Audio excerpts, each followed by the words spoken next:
في يوم كنت في المدرسة والدنيا كانت شمس وحر مولع، والفسحة كانت الأمل اللي أنا مستنيه، وأنا نازل من على السلم بجاري على الكانتين ودماغي كلها في البطاطس المقرمشة وسندوتشات الفول بالزيت. فجأة خبطت في بنت وكانت ماسكة عصير، والعصير طار من إيدها ونزل شلال على هدومها.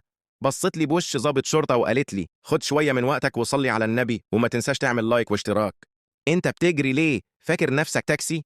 قلت لها وانا مرتبك ومكسوف: انا اسف والله ما كنتش شايف، كنت شايف البطاطس وهي بتناديني.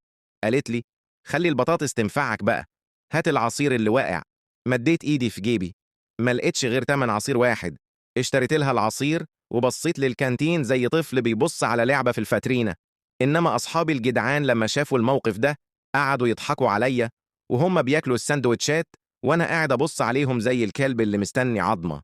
راح واحد منهم قال: يا جماعه حرام، نجيب له ساندوتش، ده برضه صاحبنا. بصيت له بسعاده، قام قال: هنجيب لك ساندوتش كاسفه بالشطه.